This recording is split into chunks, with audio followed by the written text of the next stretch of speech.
એટલે પ્રશ્ન એવો છે કે કાલે સત્સંગ કર્યો તો એમાં અભિપ્રાય કોણ આપે છે એ આપણે તપાસવાનું છે.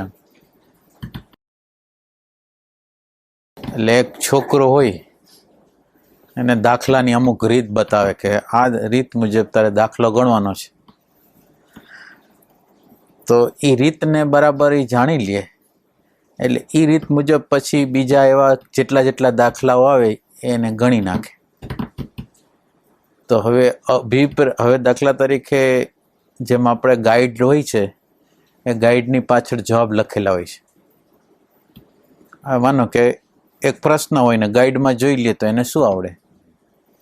એટલે આ રસ્તો એવો છે, આ જે અભિપ્રાયને જાણવા માટેનો રસ્તો એવો છે કે એની અંદર તમને ખાલી એમ કીધું કે તમારે પ્રેઝન્ટ મોમેન્ટ રાખવાની છે, તમારે અવેરનેસ રાખવાની છે.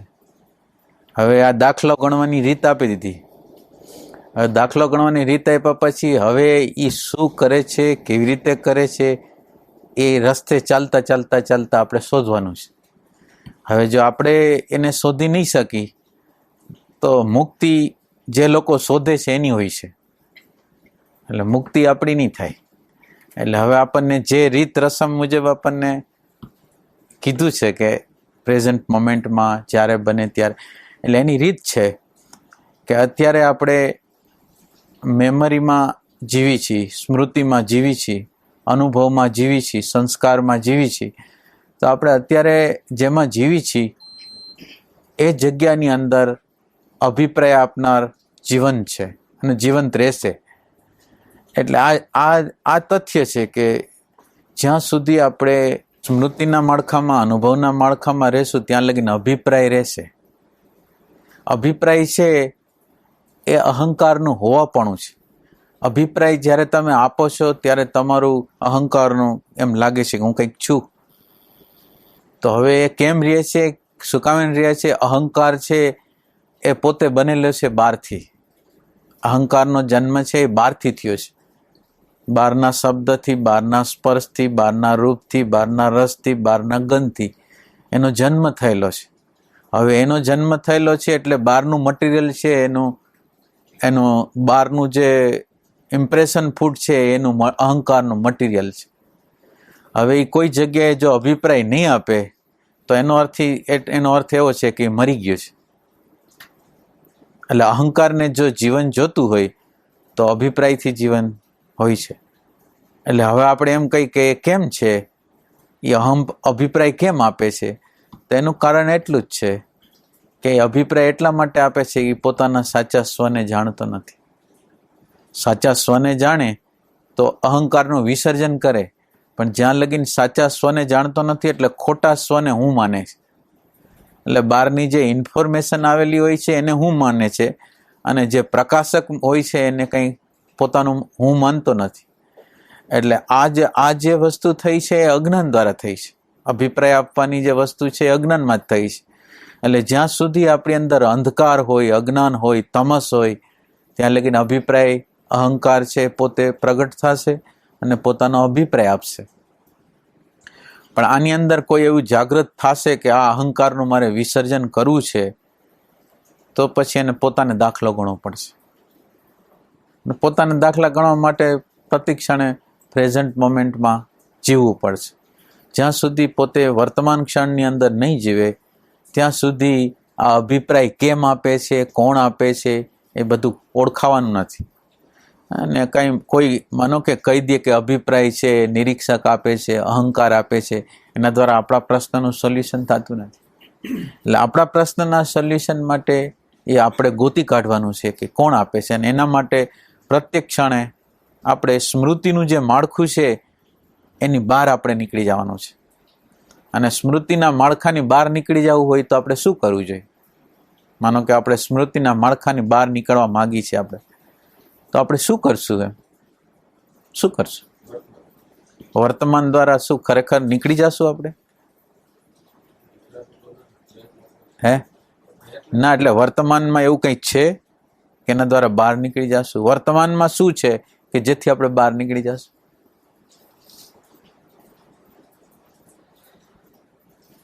કે સ્મૃતિના તંત્રમાં આપણે જીવવું નથી, પણ સ્મૃતિના તંત્રમાં જીવવું નથી તો વર્તમાનમાં એવું શું છે કે જેથી આપણને સ્મૃતિના માળખાની બહાર લઈ જશે? એટલે આપણે એ સમજવા માંગીએ છીએ કે સ્મૃતિનું જે માળખું છે એ અને પ્રેઝન્ટ મોમેન્ટ છે એ બે વચ્ચે શું ફર્ક છે? જે પ્રેઝન્ટ મોમેન્ટ હોય છે એમાં શું હોય છે, અને મેમરીનું જે અનુભવનું, સંસ્કારનું, સ્મૃતિનું, બ્રેઇન સેલનું સેન્ટર હોય છે એમાં શું હોય છે? તો એ કે બ્રેઇન સેલ જે હોય છે, બ્રેઇન સેલ હોય છે, સંસ્કાર હોય છે, તો એ એક રેકોર્ડિંગ થયેલી વસ્તુ છે, રેકોર્ડ થાય છે. હવે રેકોર્ડ થાય છે, એ રેકોર્ડિંગ થયેલી વસ્તુ છે એ જડ છે, પરપ્રકાશિત છે. તો આ રેકોર્ડિંગ થયેલી વસ્તુ છે એને પ્રકાશ કોણ કરે છે? જે પ્રકાશ કરે છે એ છે અને જે દેખાય છે એ આ છે. એટલે આપણે પ્રેઝન્ટ મોમેન્ટ દ્વારા છે ની અંદર આવી છીએ અને આને જોઈ છીએ. અને આને જોઈ છીએ એટલો નહીં, પણ આપણે એનો નિશ્ચય કરી છીએ કે છે એ હું છે અને આ છે એ દ્રશ્ય છે. હુંનો સેન્સ એવો છે કે જેની અંદર ભાન છે અને ઓલું જે છે એ પ્રકાશિત થાય છે, આ છે એ પ્રકાશિત થાય છે. હવે જ્યાં સુધી આપણે મેમરીના ફિલ્ડમાં છીએ ત્યાં લગીને દુઃખ છે એ આપણો પીછો છોડવાનો નથી. આપણે એકલા હોય તો પણ દુઃખ, બીજા હોય તો પણ દુઃખ. એટલે દુઃખમાંથી જો નિવૃત્તિ કરવી હોય તો સ્મૃતિનું જે તંત્ર છે એમાંથી બહાર નીકળી જવું અનિવાર્ય. જે સ્મૃતિ તંત્રની અંદર આપણે જીવી છીએ એક સ્મૃતિ તંત્ર છે અને એ સ્મૃતિ તંત્રની સાથે કોઈ તાદાત્મ્ય કરે છે. એટલે સ્મૃતિ તંત્ર કંઈ કરતું નથી, પણ સ્મૃતિ તંત્રની સાથે કોઈ એક તાદાત્મ્ય કરી મૂલ્યાંકન આપી અને એની અંદર ફસાઈ જાય છે. એટલે હવે આપણે શું કરવાનું છે? જે મૂલ્યાંકન કરે છે એ ચિત્ત છે, એ એટેન્શનની ઉર્જા છે, એ ધ્યાનની ઉર્જા છે, એ ચિત્તની ઉર્જા છે. એ ચિત્તની ઉર્જા એની સાથે ન ભળે અને એ ચિત્તની ઉર્જા જે દ્રષ્ટા છે, જે છે એ પોતે છે એવું સમજે તો પોતે પ્રકાશક બની જાય અને સામે જે દેખાય છે એ પ્રકાશ્ય વસ્તુ બની જાય. અને ખાલી માન્યતાના બેઝ ઉપર નહીં કે માની લેવાનું નહીં, પણ ખરેખર નિશ્ચયની ભૂમિકા ઉપર આવું બધી વસ્તુ છે કે નહીં, સ્મૃતિનું માળખું છે એ પરપ્રકાશિત છે કે નથી, અને જે હુંનું માળખું છે, જે જ્ઞાનનું માળખું છે, જે પ્રકાશનું માળખું છે, જે ભાનનું માળખું છે એ પ્રકાશિત કરે છે કે નહીં, એ આપણી અંદર જ્યાં લગી નિશ્ચય ન થાય અને નિશ્ચય થયા પછી પ્રેક્ટિકલ ન થાય ત્યાં સુધી આપણું કામ ન થાય. એટલે આપણે શ્વાસ ઉપર રહેવાનો પ્રયોગ કરી, નાભીમાં રહેવાનો પ્રયોગ કરી, હૃદયમાં રહેવાનો પ્રયોગ કરી, આજ્ઞાચક્રમાં રહેવાનો પ્રયોગ કરી. એ રહેવાના પ્રયોગ દ્વારા શું થવાનું છે? તો એ કે એ રહેવા દ્વારા આપણે જે અત્યારે સ્મૃતિ રૂપે આપણને માની રહ્યા છીએ, કોઈ આપણા નામને કંઈક કહે તો આપણને કંઈક લાગી આવે, તો આપણે જે સ્મૃતિ તંત્ર સાથે આપણે જોડાયેલા છીએ એને બદલે આપણે સ્મૃતિને જે પ્રકાશિત કરે છે એની સાથે જોડાઈ જાય છે. આપણને જ્ઞાન અને ભાન થઈ જાય છે કે પ્રકાશિત કરે છે હું છું, પ્રકાશ કરે છે હું નથી, જળ વસ્તુ હું નથી, ચેતન વસ્તુ હું છું, પરિવર્તન જે થાય છે એ વસ્તુ હું નથી, પણ અપરિવર્તન વસ્તુ છે હું છું. એટલે આ જ્ઞાન જ્યાં લગીને આપણને થાય નહીં, અને આ જ્ઞાન થયા પછી આપણો અભ્યાસ છે એ કેવો હોવો જોઈએ? તો એ કે આપણે પ્રેઝન્ટ મોમેન્ટમાં રહેવા માટે નાભી નક્કી કરી, હૃદય નક્કી કર્યું, આજ્ઞાચક્ર નક્કી કર્યું. તો હવે આપણે શું કરવાનું? હવે આપણે આ કરવાનું જ છે, નાભીમાં રહેવાનું જ છે, શ્વાસમાં રહેવાનું જ છે. હવે આ પ્રેઝન્ટ મોમેન્ટ છે એમાં આપણે રહેવાનું છે. એટલે અત્યાર સુધી શું થતું હતું? ભૂત અને ભવિષ્ય મન છે, હવે શું થાય છે કે આ મન જે ભૂત ભવિષ્યમાં જતું હતું એને બદલે આપણે સભાનતાપૂર્વક એને વર્તમાનમાં લેવા. એટલે મન ઉપરની આપણી માલિકિયત થઈ. એટલે પેલી વસ્તુ આપણી અંદરની પ્રેઝન્સ છે એની જરૂરિયાત છે. આપણે પ્રેઝન્સમાં નથી એટલે જે તે વિચારો, જે તે વૃત્તિ, જે તે ભાવો આપણા ઉપર હુમલો કરીને એ પોતે એ વખતે પોતાનું રાજ્ય સ્થાપીને આપણને જે કરાવવું એ કરાવી દે છે. તો હવે એ જે સ્મૃતિનું તંત્ર આપણી અંદર કામ કઢાવી લે છે ને આપણે ગુલામની જેમ જોતા રહી જાય છે, એને બદલે આપણે આ નાભીમાં રહેવાના પ્રયોગ દ્વારા મનને યોગ્ય દિશા આપી છે અને વર્તમાનની દિશા છે. અને આ વર્તમાનમાં આપણે જ્યારે જીવન જીવી છીએ ત્યારે આપણું હોવું સ્મૃતિ રૂપે નથી, એવો નિશ્ચય થાય. અને આપણને એવો નિશ્ચય થાય કે આ જે વર્તમાન છે, આ જે દ્રષ્ટા છે, આ જે ભાન છે એ હું છું, અને પ્રકાશિત થાય છે એ ઓલી વસ્તુ છે. હવે એના માટે આપણે નાભીમાં રહી છીએ, શ્વાસમાં રહી છીએ અને આપણે પ્રયોગ કરીએ છીએ. શું પ્રયોગ કરીએ છીએ? તો એ કે નાભીમાં રહી અને જોવાનો પ્રયત્ન કરીએ છીએ, નાભીમાં રહી સાંભળવાનો પ્રયોગ કરીએ છીએ, નાભીમાં રહી આપણો સ્વાદ લઈ છીએ, એનો પ્રયોગ કરીએ છીએ. એટલે એનો અર્થ શું થયો કે અત્યાર સુધી આપણી જે પ્રેઝન્સ હતી કેવી હતી?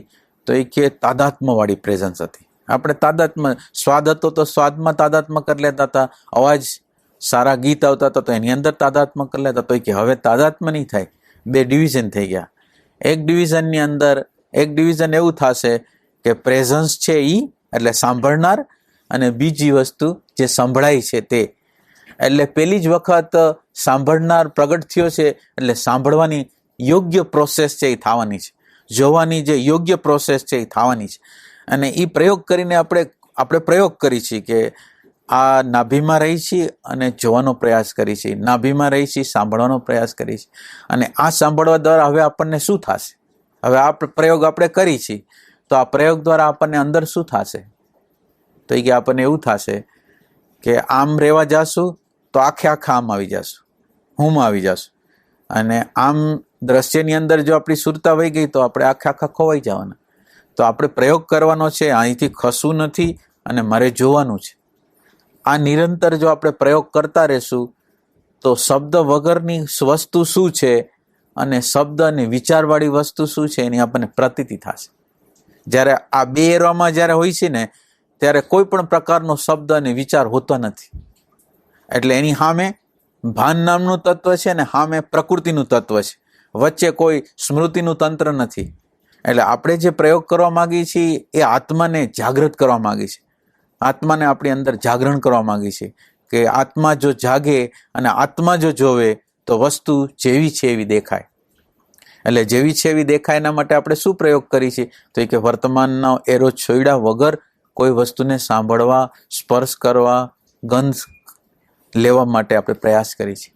અને આવો પ્રયાસ આપણને હશે તો આપણે સ્મૃતિ તંત્ર જે અત્યારે સતત રીતે આપણને ટેન્શન અપાવે છે, સંઘર્ષ અપાવે છે, પ્રશ્ન ન હોય તો પ્રશ્ન કરાવે છે, સંઘર્ષ ન હોય તો સંઘર્ષ કરાવે છે, એમાંથી આપણે બહાર નીકળી શકીએ. એટલે આપણે જે અત્યારે કરવાનું છે પ્રયોગ, આ પેલા પ્રયોગ કરતા રહેવાનું છે કે આપણી પ્રેઝન્ટ મોમેન્ટ છે, આપણે પેલું આપણો અભ્યાસ એવો કરવાનો છે કે આપણે નાભીમાં, શ્વાસમાં, હૃદયમાં રહેવાનો પ્રયાસ કરવાનો. અડધી કલાક, 15 મિનિટ, 10 મિનિટ. આ પ્રયોગની અંદર 3 સેકન્ડ, 4 સેકન્ડ થાય એટલે આપણા માટે ઘણું થઈ ગયું. પાછી 4 સેકન્ડ, 3 સેકન્ડ, 4 સેકન્ડ, પાછું ઘણું થઈ ગયું. પાછી 3 સેકન્ડ, પાછી 4 સેકન્ડ, ઘણું થઈ ગયું. અને આ જે સેકન્ડો છે એ આપણું હોવાપણું છે. અને આ સેકન્ડમાં આપણે જેટલા અંશમાં જીવી શકીએ એટલા અંશમાં સ્મૃતિનું જે તંત્ર છે એમાંથી આપણે બહાર નીકળી શકીએ. એટલે સ્મૃતિના તંત્રમાંથી બહાર નીકળી શકીએ તો શું થાય? હવે તમારો પ્રશ્ન એવો છે કે પછી આ અહંકાર અભિપ્રાય આપે છે કોણ? કેવી રીતે આપે છે? શું કામ એને ઉઠે છે? એ પ્રશ્નનો જવાબ તમારા જોવામાં છે. એટલે જેટલા અંશમાં તમે તમારો જોવાનો પ્રયોગ કરશો ત્યારે તમે એને પકડી શકશો. એટલે એક ચિત્ત ઉર્જા છે, એક ચૈતન્ય ઉર્જા છે. એટલે હવે આપણે દાખલો જો ગણવો હોય તો ચૈતન્યની જે ઉર્જા છે, જે જોવાવાળી, જે જાણવાવાળી, જે હોવાવાળી જે ઉર્જા છે, એ ઉર્જા જ્યારે ચિત્તને, સંસ્કારને, માન્યતાને, ધારણાને, વૃત્તિને, વિચારને જોવાનો જ્યારે પ્રયોગ કરશે ત્યારે એ કેવી રીતે, કેમ છે, એ બધું રહસ્ય છે આપણી સામે પ્રગટ થશે. એટલે હવે આપણે આપણા જીવનની અંદર પ્રેક્ટિકલ પ્રયોગ કરી અને નિરીક્ષકને ગોતી કાઢવાનો છે. આ જે અભિપ્રાય આપે છે એને ગોતી કાઢવાનો છે. અને પેલા નિરીક્ષક સામે આપણી નજર ન જઈ શકે. અને આ એક સમજી લેવા જેવી વસ્તુ છે કે નિરીક્ષકને આપણે જોઈ ન શકીએ. નિરીક્ષે વસ્તુને પેલા બરાબર જોતા શીખવું જોઈએ કે સામેની વસ્તુ કેવી છે. ને પેલા નિરીક્ષક તરફ તમે એરો કરવા જશો તો સામેની વસ્તુ નહીં દેખાય ને નિરીક્ષકે નહીં દેખાય. એટલે પેલું જે સ્ટેજ છે એની અંદર આપણે એ સ્ટેજની અંદર એવું કરવાનું છે કે ખાલી દ્રશ્ય વસ્તુ જે પ્રગટ થાય એને જ જોવાની છે. અને જોનાર કોણ છે એનો નિશ્ચય કરવાનો છે. કોણ જોવે છે એનો નિશ્ચય તો કરવાનો જ છે. કોઈક એવું તત્વ છે સતત રીતે જે રહે છે એને આપણા અંદરના પ્રેમથી, અંદરની જિજ્ઞાસાથી, અંદરની પ્રીતિથી, અંદરની પ્યાસથી એને એક વખત પહેલાં ગોતી લેવાનો છે. અને ગોત્યા પછી સતત રીતે એમાં જીવવાનું છે. એટલે આ સતત રીતે આ જીવવાનો જે આપણો પ્રયોગ છે એ આપણને આ સ્મૃતિના જે પંજો છે એમાંથી આપણને બહાર કાઢશે. એટલે આપણે પ્રયોગની અંદર આ પ્રયોગ જે છે એની અંદર આ પ્રયોગની અંદર એક એરો આપણે અંદર રાખવાનો છે અને પછી જોવા માટેનો પ્રયોગ કરવાનો છે. અને આ જોવાનો પ્રયોગ કરશું ત્યારે આપણે નિરીક્ષકને પહેલાં જોવાનો પ્રયાસ નહીં કરી, પણ પહેલો મારો આગ્રહ, માનો કે કોઈ વ્યક્તિ છે એને તમે જુઓ, બરાબર રીતે વ્યવસ્થિત રીતે જુઓ કે વ્યક્તિ આવ્યો આપણી ઘરે તો એ વ્યક્તિને આપણે જોઈ શકીએ છીએ. હવે આપણે નિરીક્ષકને અત્યારે નથી જોતા, આપણે કોને જોઈ છીએ? તો એ કે લગભગ આપણે ભૂત અને ભવિષ્યમાં હોય છે એટલે એનો ચહેરો નથી જોઈ શકતા, એના કપડાં નથી જોઈ શકતા, ઘર કેવી રીતે શણગારેલું છે એ જોઈ નથી શકતા, એને ચિંતા છે, વિષાદ છે એને જોઈ શકતા નથી. પેલું કામ આપણે કરવાનું છે. નિરીક્ષકને નથી જોવો, સામે જે વસ્તુ છે, સ્થૂલ વસ્તુ છે એને આપણે જોવી છે. તો એ ત્યાંથી આપણે શરૂ કરી છીએ. કોઈનો ચહેરો બરાબર જોઈ છીએ, કોઈના કપડાં જોઈ છીએ, પક્ષીનું ગીત, પક્ષીનો જે અવાજ આવે છે એને સાંભળી છીએ. તો પેલી વસ્તુ આટલી કરવાની છે, નિરીક્ષકને નથી. નિરીક્ષક તો એની મેળે મેળે તમારી જાગૃતિ વધશે ત્યારે આપોઆપ એના તરફ નજર આપોઆપ જવાની છે. અત્યારે આપણી જાગૃતિ નિરીક્ષકને ન જોઈ શકે પણ દ્રશ્ય વસ્તુને જોઈ શકે. તો પેલે દ્રશ્ય વસ્તુથી શરૂઆત કરવાની છે કે હું બરાબર રીતે કોઈની ઘરે જાઉં છું તો એના ઘરની અંદર કેવી રીતે ગોઠવણી કરી છે જોઈ શકું છું. જો હું વિચારમાં વ્યસ્ત હોઉં તો ન જોઈ શકું, હું વાતોમાં વ્યસ્ત હોઉં તો ન જોઈ શકું, પણ હું અંદરથી એમ્પ્ટી હોઉં તો હું જોઈ શકું કે આ ઘર આવી રીતે હાલે છે. તો પેલી વસ્તુ આ કરવાની છે, આપણે એક એરામાં રહેવાનું છે અને બહારની વસ્તુને જોવાની છે. એના પછીનું બીજું જે સ્ટેપ છે એ કોઈ વ્યક્તિને જોઈ અને કોઈ વ્યક્તિને જોઈ પછી એનો અભિપ્રાય નીકળો એને જોવાનો છે. અને આ અભિપ્રાયને જોતા જોતા જોતા જોતા પછી ધીરે ધીરે આપણને જે ભૂતકાળ, અભિપ્રાય એટલે ભૂતકાળ, આ ભૂતકાળ જે આપણી અંદર પ્રગટ થાય છે એ ભૂતકાળનું વિસર્જન કરવાનું છે. એટલે આપણે જેમ ભૂતકાળનું વિસર્જન કરતા જશું એમ પછી પાછળ બેક આવતા જશું. આ જે નિરીક્ષકને જોનાર છે, દ્રષ્ટા, એ ધીરે ધીરે બેક આવશે. પણ બેક ક્યારે આવશે? કે જ્યારે આપણી અંદરની જાગૃતિ વધશે ત્યારે. એટલે આપણે પેલા નિરીક્ષકને નથી જોવાનો. અત્યારે આ સ્થૂળ બોડી છે એ માનો કે હલી રહી છે, એનો હાથ હલી રહ્યો છે, પગ હલી રહ્યો છે, તો એને ખબર છે? તો એ કે ખબર ન હોય તો હવે એની ખબર કરો. તો પેલી ખબર છે એ બોડી શું કરે છે, સતત રીતે બોડી કેવી રીતે ક્રિયાશીલ છે એને તમે જુઓ. પછી મન કેવી રીતે ક્રિયાશીલ છે એને જુઓ. એટલે પછી ધીરે ધીરે આપણને સમજાશે. એટલે આ દાખલો છે એ આપણે જ ગણવાનો છે. કારણ કે આપણે નહીં ગણી અને બીજા કોઈ ગણી દેશે તો મુક્તિ આપણે જે વસ્તુથી બંધાયેલા છે એની ખબર આપણને નહીં પડે. આપણે કઈ વસ્તુથી બંધાયેલા છે, આપણને કઈ વસ્તુનું મૂલ્યાંકન છે એની ખબર ત્યારે પડશે કે જ્યારે આપણે આપણી આંખથી જોશું, આપણે ડબલ એરોથી આપણે જોશું, ત્યારે આપણે આ કરી શકશું. થાય કે એનાથી એ નીકળી જાય તો બાકીનું બધું જે વાસમાં બધું છે એમાં નિયંત્રણ ઓટોમેટિક આવે. તો એ વર્તમાનની બદલે એમાં પાછું કેમ બધું ચિંતન મને થતું હશે, એમાં પાછા એમાં વયા જાય. અમે કહે છે એ વર્તમાનમાં રહેવું જ છે. એટલે પ્રશ્ન, એટલે આમ સિમ્પલ વસ્તુ છે કે આપણો અભ્યાસ ઓછો પડે છે. આપણો જે અભ્યાસ છે ને, આપણો અભ્યાસ છે એ ઘણા લાંબા સમયનો અભ્યાસ એવો છે કે તાદાત્મ્યવાળો અભ્યાસ છે. તો હવે તાદાત્મ્યવાળો અભ્યાસ હોય એટલે તાદાત્મ્ય થઈ જાય, પણ પાછું જો અંદરનો પ્રેમ હોય તો આપણને છૂટા પાડી દે. પાછું તાદાત્મ્ય થઈ જાય, પાછું છૂટું પડી જાય, પાછું તાદાત્મ્ય થાય, પાછું છૂટું પડી જાય. એટલે જેમ જેમ તમારો પ્રેમ વધતો જાય એમ એમ એનું છૂટાપણું આવે. એટલે અત્યારે આપણું તાદાત્મ્ય થઈ જાય છે એનું કારણ એટલું છે કે આપણો પુરાણો અભ્યાસ છે એની સામે પ્રેમ થોડોક ઓછો પડે છે. આપણી જે પ્રેઝન્ટ મોમેન્ટની એનર્જી આપવી જોઈએ એટલી ઓછી પડે છે. એટલે આપણે ધીરે ધીરે ધીરે ધીરે ધીરે એને વધારતા જાય તો પછી એ જગ્યાએ આપણે એને કામ કરી શકીએ. એટલે કામ કરવા માટે આપણે એક અભિપ્રાય આવે અને અભિપ્રાય સાથે આપણું તાદાત્મ્ય થઈ જાય છે એ કે જૂની આદત ઘણી મોટી છે. તો હવે જૂની આદત છે એની સામે પ્રેમનું તત્વ જોરદાર રીતે પ્રગટ થઈ જાય તો એ કામ કરશે. એટલે પ્રેમના તત્વને જાગૃત કરવાનું છે. વિસ્મૃતિ જે આપણી અંદર થાય છે એ વિસ્મૃતિ આપણને જેટલો વિસ્મૃતિનો ખટકો લાગે કે આ પરમાત્માનું મને વિસ્મરણ થઈ ગયું, આત્માનું મને વિસ્મરણ થઈ ગયું, અંદરથી ખેદ થાય, અંદરથી રુદન થાય, જો એવું થાય તો પછી એને જોડી દેશે. વિષાદ છે એને જોડી દેશે કે અરે રે મારું તાદાત્મ્ય થઈ ગયું, હું આને ભૂલી ગયો. પાછું યાદ. પસ્તાવો ન કરો પણ જોડાઈ જાવ. જેવી યાદી આવે ને એવું જોડાઈ જાવ કે રે ક્યાં ગુમાવાઈ ગયું એમ નહીં, અત્યારે જોડાઈ જાવ. પાછું જે ગુમાવાઈ ગયો તો એ તો ગુમાવાઈ ગયો તો પણ અત્યારે જોડાઈ શકું એમ છે, મને યાદ આવી ગયું છે.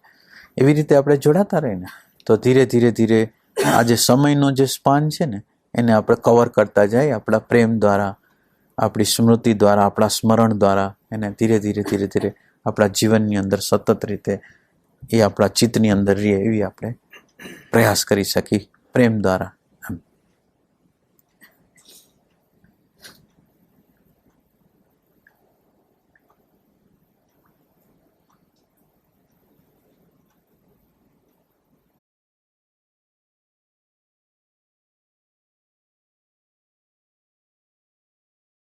પુરાણની અંદર એક દાખલો છે કે ટીટોડી હોય છે ને ટીટોડીના ઈંડા સમુદ્ર લઈ લે છે. એટલે ટીટોડીને તો શું બિચારાની શક્તિ, એટલે નાના નાના તણખલા નાખવા માંડીએ કે આજ તો સમુદ્ર ન રહેવા દો ને આ બધા નાખીને સમુદ્રને અંત કરી દો એમ. હવે એને પ્રયાસ કર્યો અને એનો પ્રયાસ જોઈને બીજા પક્ષીઓ એની મદદે આવ્યા. પક્ષીઓ મદદે આવ્યા એટલે બધા પક્ષીઓ થયા. પછી કોઈ દેવોને નારદજી નીકળ્યા. નારદજીને ખ્યાલ આવ્યો કે આના ઈંડા લઈ લીધા તો એની મદદ કરી. એમ કરતાં કરતાં પછી ઋષિ મુનિઓને બધા થઈને ભેગા થઈને જ્યારે મદદ કરી એટલે પછી આ જે સમુદ્ર કે જેને ટીટોડી તો કોઈ દી પહોંચી ન શકે પણ છતાંય એ સમુદ્ર એને ઈંડા આપવા પડ્યા. તો અશક્ય વસ્તુ હતી, શક્ય વસ્તુ નહોતી, પણ ટીટોડીની અંદર એક સંકલ્પ હતો કે મારે આ કરવું છે. એમ આપણી સામે અમાપ રીતે અનંત પ્રકારના સંસ્કારો આપણી સામે પડેલા છે. એની સામે આપણે બહુ નાના પડી છીએ, પણ નાના પડી છીએ આપણી અંદર સંકલ્પનું બળ છે કે મારે આ કરવું જ છે. તો પછી આપણને પણ સહયોગ આપનારા કેટલાય વસ્તુ અંતરિક્ષમાંથી, બહારની સાઈડમાંથી આપણા માટે કોઈ સંકલ્પ કરે, કોઈ પ્રેરણા કરે તો એ બધું થઈ શકે એવું છે. એટલે આ લાગે છે બહુ ભગીરથ કામ છે મોટું અને આપણે કરી શકીએ એવી આપણી ક્ષમતા નથી, એટલે આપણે મોટી શક્તિ છે એને શરણે જાય છે તો અમને મદદ કર. અને એ મદદ કરશે તો આપણો રસ્તો ખુલ્લો થઈ જશે એમ.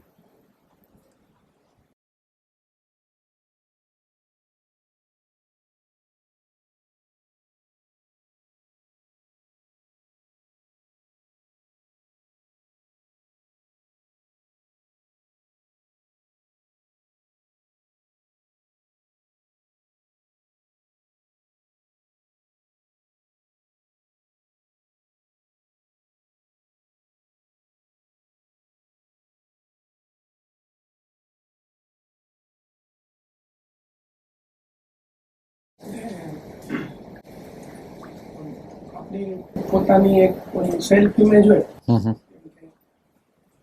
આપણે કોઈ બીજાની ટીકા સાંભળતા ત્યારે કઈ નહીં થાય આપણને. બરાબર. આપણે પોતાના વ્યક્તિ, હા બરાબર, અથવા આપણી પોતાની કોઈ પણ વ્યક્તિ ટીકા કરે બરાબર, આપણને આપણી ઇમેજ ઓલી એમ થાય, ન ગમે અંદર એવું થાય. બરાબર. એનું કારણ ઈ ને કે આપણે આપણે આઈડેન્ટિફાઈ. એટલે આપણે એ જ બની ગયા છીએ, જે નામ છે, જે રૂપ છે, જે ગુણ છે, એ જ આપણે છીએ. એટલે એ આપણે છીએ એટલે એ આપણો આત્મા છે. એ જ વસ્તુ આ આત્મા છે. હવે આત્મા ઉપર ઘાત કરે છે કોક, એટલે આપણી અંદર ક્રોધ આવે છે, હિંસા આવે છે, ઘૃણા થાય છે. એમ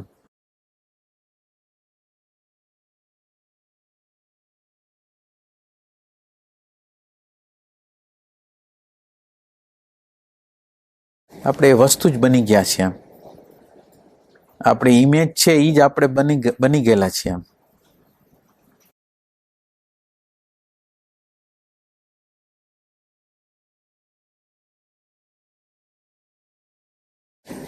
અને ઇમેજ કરતાંય આપણે વસ્તુ બની ગયા છીએ, પદાર્થ બની ગયા છે.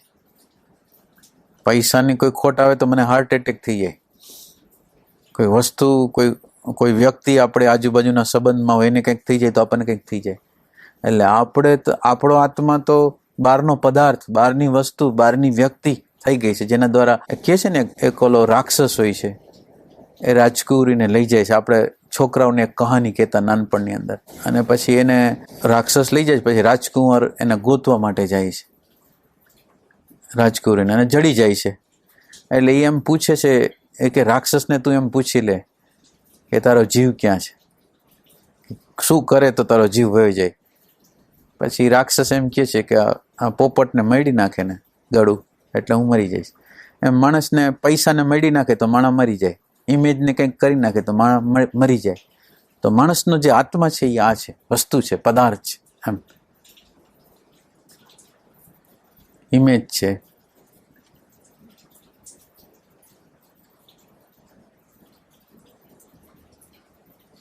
એટલે દાનનો મહિમા એટલા માટે છે.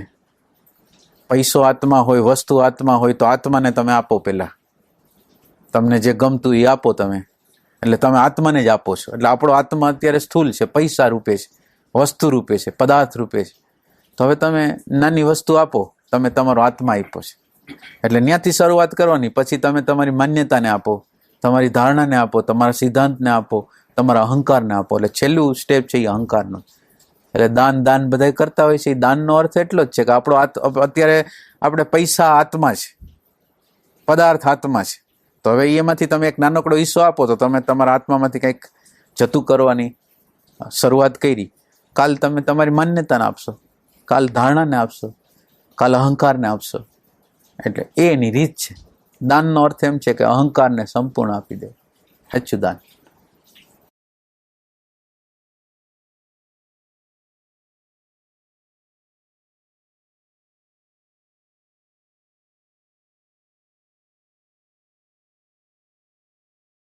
ધ્યાનની અંદર ગમે ત્યારે બેસી શકાય? હે, આખા દિવસમાં ધ્યાનમાં ગમે ત્યારે બેસી શકાય?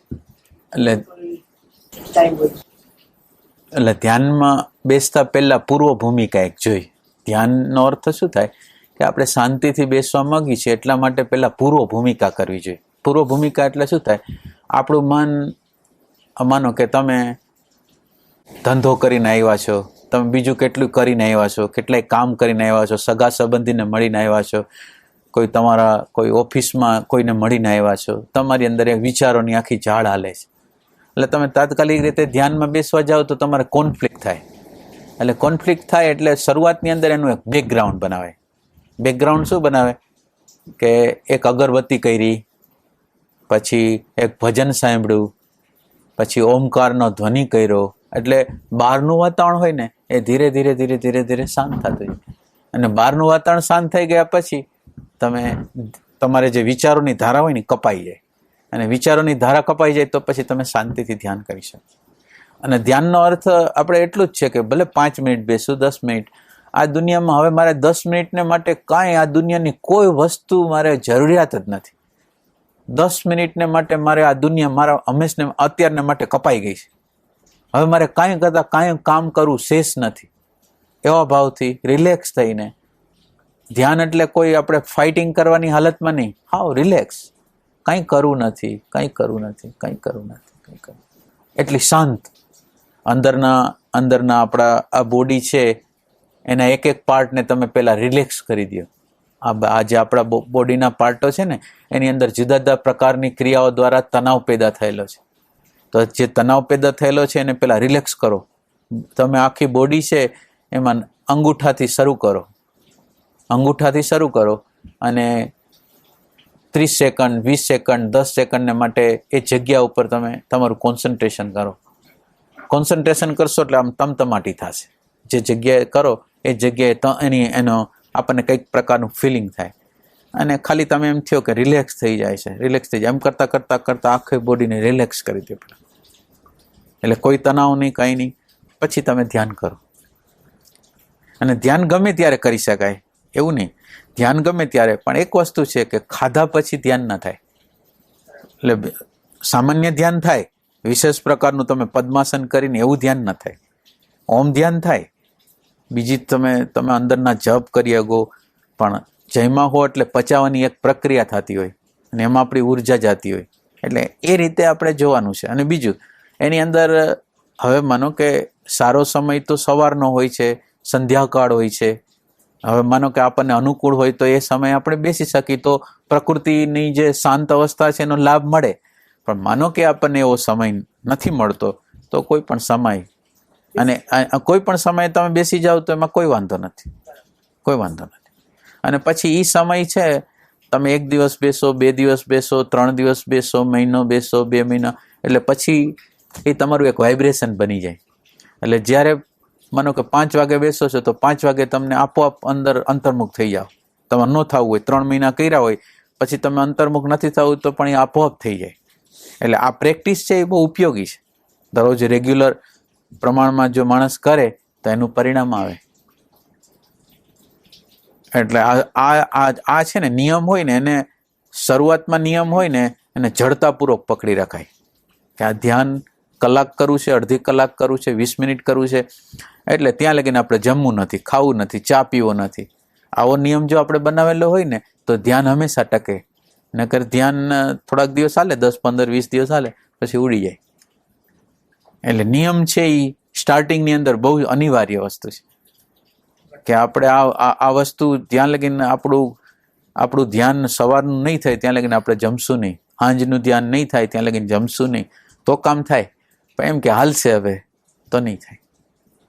અને આ કુદરતની આખી વસ્તુ હોય છે કે તમારી અંદર પ્રેમની ચકાસણી કરે કે તમે જે ધ્યાન કરો છો એમાં તમારી પ્રીતિ કેટલી છે. એટલે 10-15 દિવસ પછી કોઈક એવો પ્રસંગ ઊભો કરી દે, તમને વ્યસ્ત કરી દે કુદરત. એટલે હવે તમને ટેસ્ટ કરે કે તમને હવે એનો વિષાદ થાય છે. તમે એ ધ્યાનને પાછું, હવે માનો કે એ સમય ભલે નથી થયું પણ એને દિવસે પાછા ઘરે આવીને પાછા એ સમય બધાય પતાવીને તમારું ધ્યાન કરો છો તો એ તમારો ટેસ્ટ છે. અને તમે એ ટેસ્ટમાં ન રહ્યો તો તમારો ટ્રેક બીજી જગ્યાએ વહી જાય. કુદરત કે આને પ્રેમ નથી તો હવે એને બીજું રમકડું આપો. એટલે એ રીતે આપણે ફસાય. એટલે એ સંદર્ભથી આપણે નિયમ છે ને એ અનિવાર્ય વસ્તુ. અને જે લોકો નિયમમાં નથી રહ્યા ને એ લોકો ભલે આખી જિંદગી આ સત્સંગ સાંભળે, આધ્યાત્મમાં જાય, એની અંદર આંતર પરિવર્તન ના આવે. નિયમ વગર કોઈ દી આંતર પરિવર્તન આવે જ નહીં. એટલે આંતર પરિવર્તન કરવું હોય તો નિયમ જરૂરી છે, અનિવાર્ય છે.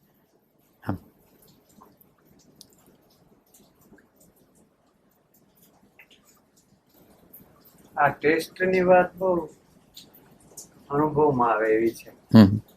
બહાર તો ધ્યાન કરતા હોય ત્યારે એવા હવે વિક્ષેપ હોય તો બરોબર, પણ આપણે એકવાર આમ ઘણા બધા પહેલા પછી નક્કી કર્યું કે હવે અભિપ્રાય નથી આપવા અથવા હવે ત્યારે જોવું છે તો પરિસ્થિતિઓ આસપાસ એવી બદલી જાય કે જ્યાં કોઈ વસ્તુનો અભિપ્રાયની અનિવાર્યતા ઊભી થતી જાય. સાવ ફિતુરિયા જેવી વાતોમાં આપણું મન અભિપ્રાય દેવા જાય એટલું બધું. એટલે નિશ્ચય ન કરો.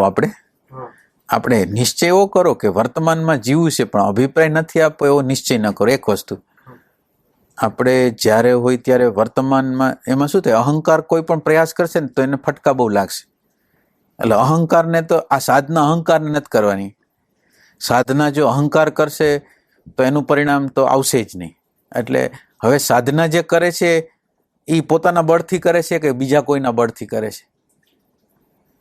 સાધના જે કરે છે એ સાધનાની અંદર મારા બળથી હું કરી શકીશ કે કોઈ મોટી સત્તાના બળથી કરી શકીશ? તો હવે પેલી વસ્તુ, આ સાધના કરતા કરતા લોકોએ બહુ ખ્યાલ રાખવાનો છે કે કોઈ પણ સાધના, આ અહંકારની કોઈ પણ પ્રકારની સાધના 24 કલાક નહીં, 10 કલાક ધ્યાન કરે ને તો પણ એનું અંતર પરિવર્તન ન થાય. તો કે કેમ? તો કે એની સાધનાનું જે બળ છે ને એ અહંકારનું બળ છે. એટલે પેલી વસ્તુ આ સાધનાની અંદર પેલી વસ્તુ કે મારાથી કંઈ થવાનું નથી, મારી શક્તિ છે એના દ્વારા થવાનું નથી, પણ ઓલી પરમ શક્તિ છે ને એ મને પ્રેરણા કરશે. એટલે મને ભરોસો છે એ મારા અહંકાર ઉપર નથી, પણ એક મોટી જે શક્તિ છે આ બ્રહ્માંડોને હલાવે છે, મારા શરીરને હલાવે છે, એ કંઈક મને મદદ કરશે તો થશે. એટલે આ ભાવથી તમે કરશો ને તો એની હેલ્પ તમને આવી જશે. એટલે તમે એવો નિશ્ચય ન કરો, કુદરતને પ્રાર્થના કરો કે પરમાત્મા આ અભિપ્રાય હું આપું છું એને તું અટકાવી દે, તું કોઈ એવી રીતે મોટો અંદર પ્રકાશ કરી દે કે જેથી મને ખ્યાલ આવી જાય કે આ ન અપાય. એ રીતે આપણે કરશું ને તો એનું પરિણામ સારું આવશે. એટલે પેલી વસ્તુ એ છે કે સાધના જે પણ લોકો કરે એ સાધના કરનારને પોતાની લિમિટેશનની ખબર જ્યાં લગીન નહીં પડે ત્યાં લગીન સાધના બધી ખોટી થવાની.